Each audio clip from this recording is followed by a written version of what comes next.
Qu'est-ce qui nous pousse à l'extrême? Qu'est-ce qui nous fait croire que nous devons sans cesse faire trop, plus ou mieux que les autres?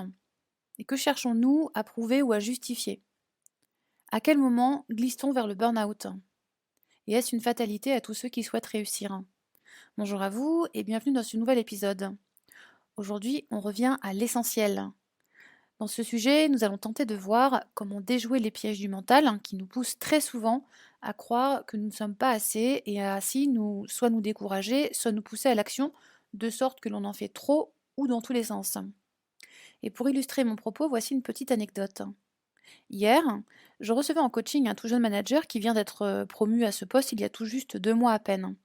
À la trentaine, ancien sportif professionnel, débordant de motivation et de détermination pour honorer cette fonction, et tenter de satisfaire aux attentes de ses patrons. Attentes que je mets entre guillemets évidemment. Il m'a fallu quelques secondes pour entrevoir en lui une sorte de miroir de certaines facettes résiduelles de la compétitrice que j'étais. J'ose parler à un temps passé car je tends à me détacher de cet aspect de la compétition qui suggère d'une certaine manière que l'on doit se confronter à l'autre pour être meilleur que lui.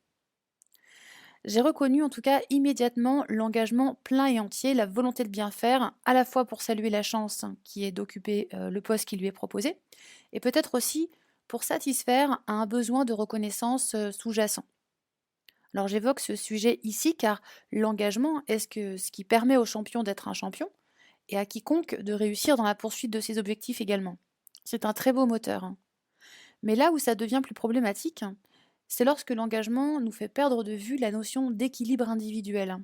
Autrement dit, à quel moment cet enthousiasme, cette passion pour la mission qui nous est confiée ou pour cette activité que l'on pratique à la poursuite d'un rêve ou d'un titre qu'on aimerait décrocher, nous fait basculer dans le trop.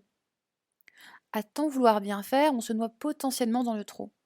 Trop d'heures consacrées à la tâche, au détriment de tous les autres compartiments de l'équilibre que j'évoquais précédemment.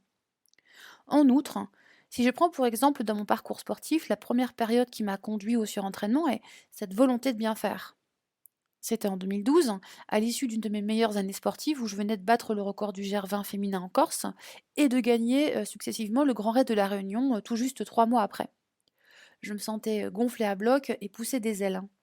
Mais cette ambition dévorante m'a fait perdre de vue pour un temps quelques basiques de la notion d'équilibre. Cette massive et dévorante envie de m'améliorer sur tous les aspects m'a conduit à ne pas observer le temps suffisant de régénération après ma victoire au Grand Raid de la Réunion. J'avais envie de courir plus vite et de devenir meilleure. J'enchaînais donc ainsi, quasi dans la foulée, l'exploration d'un territoire inconnu, l'athlétisme. Je ne vais pas raconter tous les détails, ce n'est pas l'objet de l'épisode, mais juste pour vous dire que cette mauvaise stratégie de non-respect d'un break de fin de saison m'a conduit directement dans le surentraînement tout juste 2 mois après. Je grillais ainsi de précieuses cartouches à cause d'une mauvaise décision qui m'a fait perdre quasiment une saison complète pour revenir à un niveau correct d'énergie et de motivation ensuite. Car le problème, c'est que quand le système nerveux central est déséquilibré, c'est un processus très long et complexe à remettre en ordre. Ce qui vaut pour le surentraînement sportif vaut également pour le burn-out. Ce sont les mêmes facteurs de réponse au stress qui enclenchent le processus. Dans mon anecdote, j'en viens à évoquer la nécessité absolue d'observer ces phases de récupération entre les courses, mais c'est aussi une chose intéressante à faire entre les saisons. La vie est une succession de cycles et la nature est un excellent modèle que nous devrions suivre pour nous inspirer des rythmes à observer dans l'organisation quotidienne des tâches à accomplir, tout comme dans la planification en plus grande échelle. Le rythme circadien, par exemple, est basé sur le lever et le coucher du soleil, est un excellent repère pour la planification des repas, des activités physiques et cérébrales, les phases de détente, de jeu, de repos et de sommeil. Ici, le soleil nous indique à quel moment l'énergie monte, le matin, pour être à son maximum le midi, puis redescendre progressivement pour laisser place à un espace de régénération la nuit. Et le niveau de notre énergie interne fonctionne à l'identique. De même, dans le cycle des saisons, nous observons une énergie bien différente entre le printemps, l'été, l'automne et l'hiver. L'hiver, par exemple, invite davantage au repli et à une énergie plus douce. C'est beau de voir la logique de la nature et à quel point nous pouvons nous inspirer de ces cycles pour organiser nos journées. La synthèse de cette observation est qu'il apparaît évident qu'on ne puisse maintenir toute la journée un niveau optimal ou maximal de concentration, de motivation, d'efficacité et d'énergie. De là à dire j'ai pas le temps est une illusion de l'esprit ou plutôt du mental qui nous persuade avec efficacité pour le coup que nous devrions être acharnés à la tâche 100% du temps. D'ailleurs, certaines études démontrent qu'au-delà de 45 minutes, nous perdons en efficacité de concentration. Et 45 minutes à bloc bien concentré, c'est déjà une prouesse si on tient compte du nombre incalculable de distractions que nous avons à portée de main, sous nos yeux même toute la journée.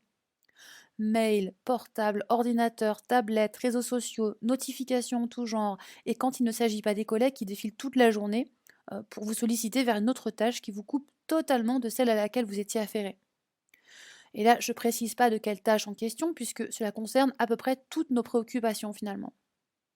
En tout cas, il semblerait qu'il faille en moyenne 20 bonnes minutes pour retrouver notre niveau de concentration initial dans lequel nous étions avant d'être dérangés pour nous remettre à la tâche. Je vous laisse mesurer la perte d'énergie et la source de stress que cela peut créer pour votre cerveau.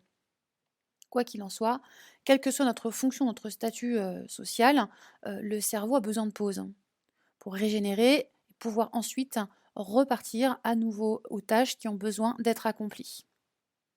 Le corps et l'esprit ont besoin d'espace, de silence et de repos pour pouvoir se régénérer et fonctionner de nouveau dans un état optimal de santé et d'efficacité. Cette prise de conscience prévient de tout risque de burn-out, de surentraînement et de toute dérive potentielle qui serait due à un trop-plein de quelque chose. Il est d'ailleurs possible que les addictions viennent compenser ce manque de quelque chose, ou l'illusion du manque en tout cas, mais d'espace, de bien-être, de repos, d'amour, etc. Vouloir à tout prix gagner peut conduire à l'excès et à une dérive quelconque, mais vouloir à tout prix réussir peut nous mener à sacrifier la vie de famille, son équilibre personnel. Pas de sport, alimentation déséquilibrée, pas d'activité de détente et de loisirs en dehors du travail, manque de sommeil, pas de relations sociales autres que celles du lieu de travail, etc., etc. Ceci dit, heureusement, on peut vouloir réussir sans tomber dans l'excès ou la panique. Il s'agit en réalité de rester centré sur soi et loin de toute distraction qui nous éloigne de notre concentration, de notre focus et de notre objectif. Si l'on panique, c'est le mental qui est agité, qui prend le dessus sur tout le reste. À ce moment-là, nous ne sommes plus alignés. Mais dans la précipitation, motivée par des pensées excessives, stressantes, qui nous font sortir de notre zone de confiance et de sérénité. Et c'est à ce moment-là qu'il est possible de précipiter des décisions ou des actions non réfléchies et de faire des mauvais choix. Alors, une fois qu'on a dit tout ça, comment revenir à l'essentiel? Puisque c'est bien depuis l'essentiel que l'on trouve son centre et que tout devient plus clair et fluide. Il existe de nombreuses façons linéaires d'envisager son organisation quotidienne ou la poursuite d'un objectif.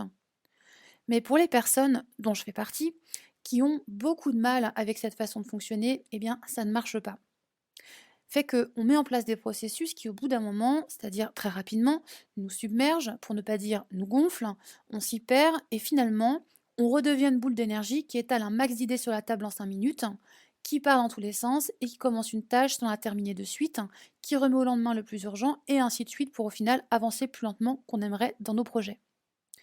Ici, pas besoin de brasser de l'air pendant 15 heures par jour pour avoir l'impression qu'on est plus efficace, car ce n'est vraiment, vraisemblablement, en tout cas, pas le cas. Si tout ça vous parle, si vous vous reconnaissez dans les traits que je décris, écoutez ça, cette méthode peut changer quelque chose pour vous. Dans son excellent livre The One Thing, Gary Keller partage de nombreuses méthodes qui permettent de revenir à l'essentiel. Cette chose prioritaire qui est à réaliser là maintenant et qui permet de répondre à un but quotidien, qui permet lui-même de répondre à un but hebdomadaire, qui permet à son tour de répondre à un but mensuel, qui répond lui-même à un but dans un an, qui répond enfin à un but dans 3 à 5 ans.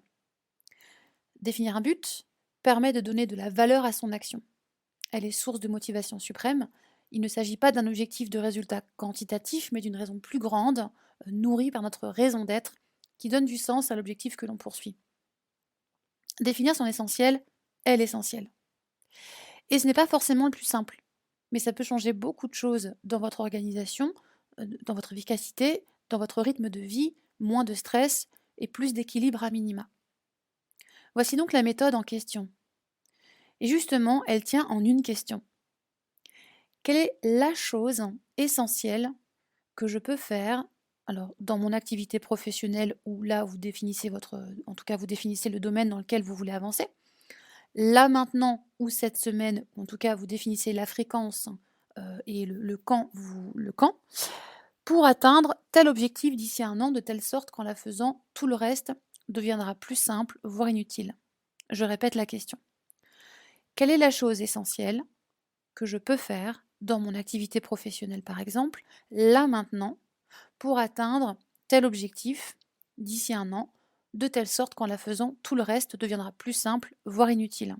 Donc j'ai posé l'exemple de l'activité professionnelle, la fréquence ou en tout cas le délai maintenant et l'atteinte d'un objectif d'ici 1 an. Mais vous définissez les critères dont vous avez besoin. Ok. Dans cette question, il faut définir 2 choses en réalité. Le domaine, la fréquence et l'objectif en question.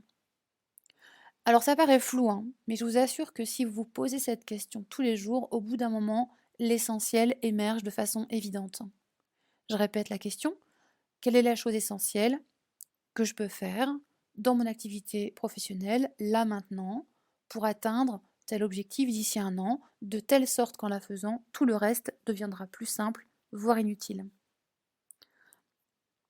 Vous faites appel ainsi à votre savoir inné, à votre intuition.